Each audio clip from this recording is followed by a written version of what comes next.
നമസ്തേ, പ്രീതാസ് ടെയിലറിലേക്ക് സ്വാഗതം. എല്ലാവരും സുഖമായിരിക്കുന്നു എന്ന് വിശ്വസിക്കുന്നു. ഇന്ന് നമ്മളോട് ഉണ്ടാക്കാൻ പോകുന്നത് ഹെൽത്തിയും വളരെ പെട്ടെന്ന് തയ്യാറാക്കാൻ പറ്റുന്നതുമായ നല്ലൊരു ബ്രേക്ക്ഫാസ്റ്റാണ്.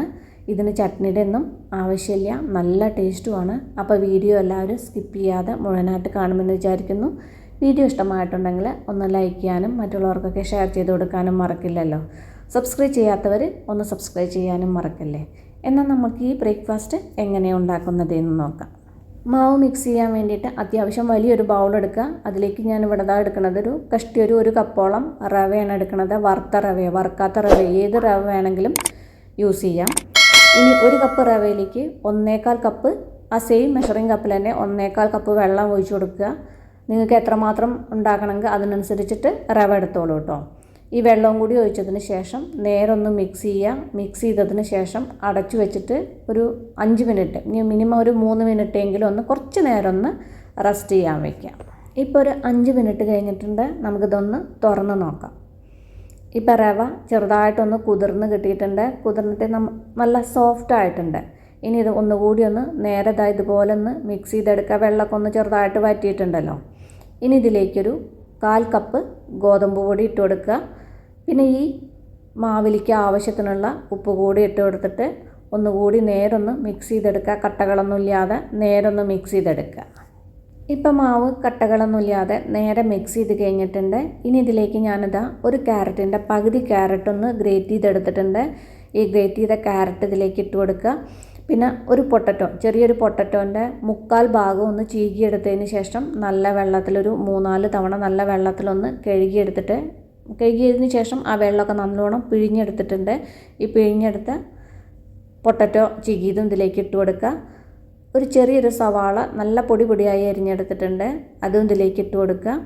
പിന്നെ ഒരു തക്കാളിയുടെ പകുതി തക്കാളി അതിൻ്റെ കുരുവൊക്കെ കളഞ്ഞതിന് ശേഷം ചെറുതാക്കിയിട്ട് കട്ട് ചെയ്തെടുത്തിട്ടുണ്ട്.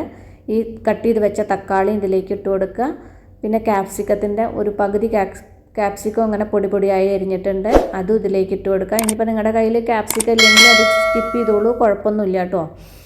പിന്നെ പൊടിയായി അരിഞ്ഞ മല്ലിയിലയും ഒരു നല്ല വലിയൊരു പിടി മല്ലിയില ഇതിലേക്ക് ഇട്ട് കൊടുക്കുക. ഇനി ഇതിലേക്ക് തേങ്ങ ചിരവിയതാണ്, ചെറിയ 2 പിടി തേങ്ങ ചിരവിയതും ഇതിലേക്ക് ഇട്ട് കൊടുക്കുക. ഇട്ടതിന് ശേഷം നേരൊന്ന് മിക്സ് ചെയ്തെടുക്കുക. ഇനി നമുക്കിതിലേക്ക് മസാലപ്പൊടികളും ഉപ്പും വെള്ളമൊക്കെ ചേർക്കാനുണ്ട്. പക്ഷേ ഇതാദ്യം നേരൊന്ന് മിക്സ് ചെയ്തെടുക്കുക. ഇപ്പം മാവ് നേരെ മിക്സ് ചെയ്ത് കഴിഞ്ഞിട്ടുണ്ട്. ഇനി നമുക്കിതിലേക്ക് മസാലപ്പൊടികൾ ഇട്ട് കൊടുക്കാം.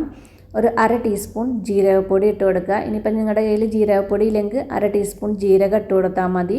കഷ്ടി 1/2 ടീസ്പൂണോളം ഗരം മസാലപ്പൊടി, 1/2 ടീസ്പൂൺ കാശ്മീരി ചില്ലി പൗഡറും ഒരു നുള്ള് ബേക്കിംഗ് സോഡ, അധികം വേണ്ട. ഇനി ബേക്കിംഗ് സോഡ ഇല്ലെങ്കിൽ ഈനോ ഇട്ട് കൊടുത്താലും മതി. പിന്നെ ഞാൻ നേരത്തെ ഉപ്പ് നോക്കിയപ്പോൾ കുറച്ച് ഉപ്പിൻ്റെ കുറവുണ്ട്, അപ്പോൾ അതിലേക്ക് കുറച്ച് ഉപ്പ് കൂടി ഇട്ട് കൊടുക്കുന്നുണ്ട്. ഇതെല്ലാം ഇട്ടതിന് ശേഷം നേരൊന്ന് മിക്സ് ചെയ്തെടുക്കുക. ഇനി അതിന് നമുക്ക് നോക്കിയിട്ട് എത്രമാത്രം വെള്ളം വേണമെങ്കിൽ അതിനനുസരിച്ചിട്ട് ഒഴിച്ചു കൊടുക്കാം. ഇപ്പം മാവ് നേരെ മിക്സ് ചെയ്ത് കഴിഞ്ഞിട്ടുണ്ട്. ഇതിലേക്ക് കുറച്ചുകൂടി വെള്ളം വേണം. ഞാൻ കണ്ടില്ലേ, കുറച്ച് വെള്ളം എടുത്തിട്ടുള്ളൂ. അപ്പോൾ കുറച്ച് വെള്ളം ഒഴിച്ചിട്ട് നേരൊന്ന് മിക്സ് ചെയ്യുക. നമ്മൾ ബാറ്റർ നോക്കിയിട്ട് എത്രമാത്രം വെള്ളം വേണമെങ്കിൽ അതിനനുസരിച്ചിട്ട് വെള്ളം ഒഴിച്ച് കൊടുത്താൽ മതി.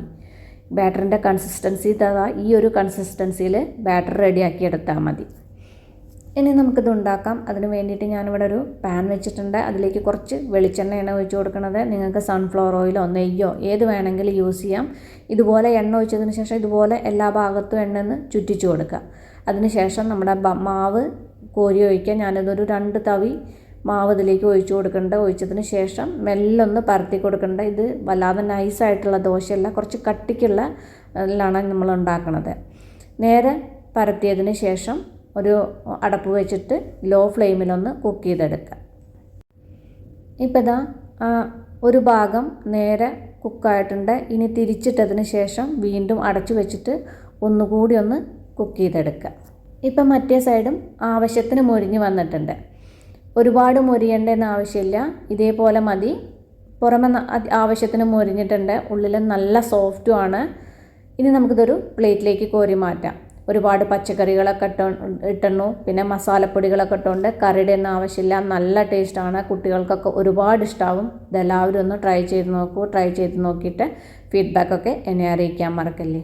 അപ്പം നമുക്കിനി അടിപൊളി പുതിയ റെസിപ്പിയുമായി കാണാം. നന്ദി, നമസ്കാരം.